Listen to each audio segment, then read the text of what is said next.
तो यहां पर हमें एक और न्यूमेरिकल दिया गया है, तो वो मैं पढ़ता हूं तो ये भी कर लेंगे कि a rocket set for vertical launching has a mass of 50 kg and contains 450 kg of fuel। एक रॉकेट है जिसको ऊपर की तरफ जाना है, जिसको वर्टिकल लॉन्चिंग करनी है, उसका जो मास है वो 50 kg है और उसके अंदर जो फ्यूल लगा हुआ है वो 450 kg है। ठीक है, उसके बाद ये क्या बोल रहा है, it can have a maximum exhaust speed of 2 kilometre पर सेकंड। जो पीछे ये धुआं छोड़ रहा है उसकी जो एग्जॉस्ट स्पीड की मैक्सिमम उस एग्जॉस्ट की जो मैक्सिमम स्पीड होगी वो कितनी होनी चाहिए, 2 किलोमीटर पर सेकंड। प्रति सेकंड वो 2 किलोमीटर से निकल रहा है, पीछे जो धुआं इस रॉकेट से निकल रहा है। और what should be the minimum rate of fuel consumption to just lift it off from the launching pad। ये बोल रहा है कि जो अंदर फ्यूल कंज्यूम हो रहा है, जो अंदर फ्यूल जल रहा है, हमें बताइए कि वो कितनी तेजी के साथ जलना चाहिए, अंदर उसका रफ्तार क्या होना चाहिए उस फ्यूल जलने का, वो कितनी तेजी के साथ कम होना चाहिए, कंज्यूम होना चाहिए कौन, फ्यूल अंदर, ताकि ये जो रॉकेट है ये लिफ्ट हो जाए कहां से, फ्रॉम द लॉन्चिंग पैड। कम से कम हमने मिनिमम निकालना है, तो ये क्वेश्चन है। तो ऑप्शन भी दिए गए हैं, 2.5 kg पर सेकंड, प्रति सेकंड आपके अंदर जो फ्यूल है, इसके अंदर जो फ्यूल है वो 2.5 kg खत्म होना चाहिए, कंज्यूम होना चाहिए, या हर सेकंड 5 kg खत्म होना चाहिए, या हर सेकंड 7.5 kg खत्म होना चाहिए, या हर सेकंड 10 kg फ्यूल कंज्यूम होना चाहिए। तो ये निकालना है, इट इज वेरी सिंपल। और ये बोल रहा है कि जहां पर जी का यूज होगा तो वो 10 मीटर पर सेकंड स्क्वायर ले लीजिएगा। ठीक है, तो मैं थोड़ी बहुत इसका चित्र बना लेते हैं ताकि आइडिया आ जाए। तो ये जो रॉकेट है आपको पता है, चलो मैं ऐसे रॉकेट बनाता हूं इधर, चलो ये इधर लॉन्चिंग पैड पे है, सो this is launching pad and this is rocket. ठीक है, और इसके अंदर जो फ्यूल है चलो वो ये है, suppose this is the fuel inside the rocket. सही बात। तो ये बोल रहा है कि इस रॉकेट का मास कितना है, दैट इज 50 kg। तो इस रॉकेट का मास 50 kg है और इस फ्यूल का मास है 450 kg। सही बात, बहुत अच्छा। तो total mass of the rocket क्या है, चलो मैं वो m से लिखता हूं, कैपिटल M से। It is the total mass of the rocket. Rest mass, जब अभी ये लॉन्च नहीं हुआ, जब ये अभी लॉन्चिंग पैड पे ही है, अभी अंदर कंबशन नहीं हो रही है, अभी अंदर फ्यूल नहीं चल रहा, तो कितना है टोटल वो मास, 450 kg। एक तो फ्यूल का मास प्लस रॉकेट का मास, वो हो गया 450 kg प्लस 50 kg, वो हो गया 500 kg। समझ में आया, दिस इज द टोटल मास। अभी रॉकेट लॉन्च नहीं हुआ है, अभी ये लॉन्चिंग पैड पे ही है। आपको पता है कि रॉकेट को जो लॉन्चिंग में एक ही चीज यूज होता है, वो है law of conservation of linear momentum. समझिए, और ये बोल रहा है कि जो यहां से अब धुआं निकल रहा है एग्जॉस्ट, वो स्पीड, उसकी स्पीड कितनी है, 2 किलोमीटर पर सेकंड मैक्सिमम स्पीड। और ये बोल रहा है कि चलो मैं उसको यू से डिनोट करता हूं, दैट इज 2 किलोमीटर पर सेकंड।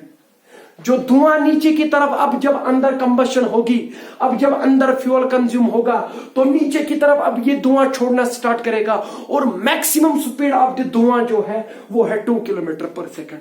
अब मुझे एक बात बताओ, चलो अभी कंबशन नहीं हुई, अभी ये रॉकेट लॉन्चिंग पैड पे ही है, मुझे एक बात बताओ, इस पूरे सिस्टम का मोमेंटम क्या है, initial momentum 0।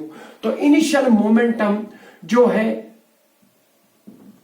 Initial momentum of the rocket या सिस्टम, वो कितना है, 0, क्योंकि रॉकेट भी रेस्ट में है और कंबशन जो फ्यूल है वो भी रेस्ट में ही है, यानी कि धुआं भी अभी नहीं निकल रहा है। तो पूरा का पूरा इसका जो इनिशियल मोमेंटम है वो 0 है। अब अंदर कंबशन हो रही है, आपको पता है कि अब क्या होगा, अब जो अंदर जो मास है वो कम होने लग जाएगा, क्योंकि वो अब कन्वर्ट हो रहा है धुएं में, और धुआं नीचे जा रहा है विद स्पीड, मैक्सिमम स्पीड उसकी 2 किलोमीटर पर सेकंड है। अब मुझे एक बात बताओ, वो तो इंटरनल फोर्स है जो भी है, एक्सटर्नल नेट फोर्स कितना है इस पे, 0। तो फाइनल मोमेंटम भी क्या होना चाहिए इसका, फाइनल मोमेंटम भी इसका जीरो ही होना चाहिए। Are getting me? कि इनिशियल मोमेंटम के बराबर। अब मुझे बताओ फाइनल मोमेंटम किसके बराबर निकलेगा? जब धुआं किधर की तरफ निकला? नीचे की तरफ। उसकी वेलोसिटी कितनी है? u। सपोज जो उसका मास है, जो उसका अंदर मास है, वो स्मॉल m में लेता हूं, तो मुझे बताओ धुएं का जो मोमेंटम है pe, मतलब कि एग्जॉस्ट जो है उसका मोमेंटम क्या है, तो वो कितना होगा? मास इंटू वेलोसिटी। मास उसका सपोज m है, मुझे नहीं पता अंदर कितना रहा, और वेलोसिटी कितनी है? Maximum u। सही बात। तो this is the momentum of the exhaust, मगर किधर की तरफ? नीचे की तरफ। और आपको पता है फाइनल मोमेंटम भी क्या होना चाहिए? जीरो। अगर एग्जॉस्ट का मोमेंटम नीचे की तरफ है तो ये फाइनल मोमेंटम जीरो होना चाहिए सिस्टम का। तो इसका मतलब कि रॉकेट को मोमेंटम ऊपर की तरफ मिलना चाहिए। Are you getting me? तो this is the momentum of rocket after launching. तो मुझे एक बात बता, आफ्टर कंबशन वो किसके बराबर होना चाहिए? वो भी mu के बराबर होना चाहिए। वैसे वो मास ऑफ द रॉकेट, चलो मैं m0 से डिनोट करता हूं। m0 means mass of rocket into velocity. चलो वेलोसिटी इसकी v है ऊपर की तरफ। तो जो फाइनल मोमेंटम है, final momentum is the momentum of exhaust नीचे की तरफ प्लस मोमेंटम ऑफ रॉकेट, मगर किधर की तरफ? ऊपर की तरफ। अगर ये मोमेंटम ऑफ सिस्टम वो अब फिर से जीरो होना चाहिए, तो हमारा दिमाग ये बोलता है कि मोमेंटम ऑफ एग्जॉस्ट जो है वो बराबर होना चाहिए मोमेंटम ऑफ रॉकेट जो अपवर्ड डायरेक्शन में अब जाएगा, क्योंकि तब जाके नेट मोमेंटम फिर से जीरो रहेगा। Final momentum is zero.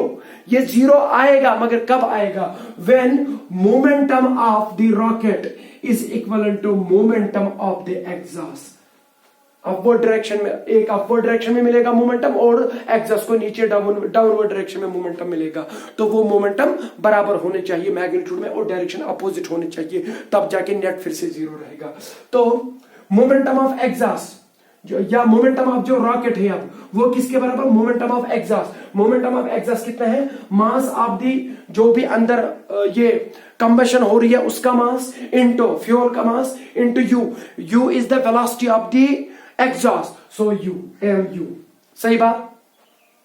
तो मोमेंटम ऑफ द रॉकेट अब किसके बराबर निकलेगा? मास ऑफ द एग्जॉस्ट। हमें नहीं पता कितना मास है उसका, क्योंकि वो जल रहा है, पता नहीं कब कितना जलेगा और फिर कितना रहा, इसलिए मैं उसको m लिखूंगा। u उसकी मैक्सिमम वेलोसिटी कितनी है? 2 किलोमीटर पर सेकंड। वो हो गया 2 इंटू 10⁻³ मीटर पर second. Are you getting me? So this is the momentum of the rocket after launching. जब ये जाएगा ऊपर की तरफ तो इतना मोमेंटम इसका भी होना चाहिए रॉकेट का। मगर आपको पता है कि हमने क्या निकालना है कि कितनी तेजी के साथ अंदर जो फ्यूल है वो जल रहा है। तो हमें पता है कि ये जब रॉकेट ऊपर की तरफ जाएगा, लॉन्चिंग पैड से ऊपर की तरफ जाएगा, तो कम से कम जो इस पे फोर्स लगेगा, अपवर्ड थ्रस्ट जो लगेगा इस रॉकेट पे, वो कम से कम इसके वेट के बराबर होना चाहिए इस रॉकेट के। तो F should be equal to W, मतलब कि अपवर्ड थ्रस्ट, मैंने अपवर्ड थ्रस्ट जो इस रॉकेट पे लगेगा अपवर्ड डायरेक्शन में, वो कम से कम किसके बराबर होना चाहिए? वेट के बराबर, जो इस रॉकेट का वेट होगा। और रॉकेट का वेट कितना है? mg, capital M into g. m is the total mass 500 kg, सही बात, इंटू जी। और यहां पर ft जो अपवर्ड थ्रस्ट है, आपको पता है, वो हमें नहीं पता वो कितना है, मगर ये भी पता है वो मोमेंटम से आएगा कि नहीं आएगा, क्योंकि उसको मोमेंटम अपवर्ड डायरेक्शन में मिल रहा है। तो आपको from the Newton second law of motion पता है कि force is nothing, it is the rate of change of momentum. तो ft के बदले लिखो dp/dt। dp/dt means rate of change of momentum with respect to time must be equal to mg। तो यहां से आप देखिए मोमेंटम जो है p, मोमेंटम ऑफ रॉकेट, क्योंकि upward thrust momentum of rocket वो हमने निकाला, मास इंटू 2 इंटू 10⁻³। तो d divided by dt of mass into 2 into 10⁻³। Are you getting me? So mass into velocity वही निकला ना मोमेंटम। तो rate of change of momentum किसके बराबर होना चाहिए? Mass of the rocket into g. आपको पता है 2 इंटू 10⁻³ बाहर निकलेगा, क्योंकि कांस्टेंट जो कोएफिशिएंट है वो बाहर आ जाएगा, तो डिफरेंशिएशन किसकी हो जाएगी? मास की, mg। So this is not the mass of the rocket, this is the mass of the fuel. और mass of the fuel per unit time, मतलब कि दिस मीन्स कितनी तेजी के साथ जो फ्यूल है वो जल रहा है टाइम के मुताबिक। यही तो हमें निकालना है dm/dt, मतलब rate of consumption of the fuel. आगे में वो हमने निकालना है dm/dt। तो यहां से जो dm/dt निकलेगा आपको dm/dt that comes out to be dm/dt m कितना है 500, तो 500 लिख लीजिए इंटू g कितना है 10 मीटर पर सेकंड स्क्वायर, डिवाइड बाय क्या हो जाएगा, ये जो वैल्यू यहां पर है इधर आ जाएगा 2 × 10⁻³ वो किस में आ जाएगा आंसर, केजी, मास केजी है पर सेकंड। यहां से इसको कैलकुलेट करिए, ये 2 0 और ये 0 इस 10⁻³ के साथ गया। आगे में यहां बचा 5/2, 5/2 होता है 2.5 kg पर सेकंड। इतनी तेजी के साथ अंदर कंबशन होनी चाहिए, अंदर फ्यूल जो है वो इतनी तेजी के साथ ये कंज्यूम होना चाहिए। तो इसका ऑप्शन क्या है 2.5 kg पर सेकंड, पहला ही ऑप्शन इसका सही है।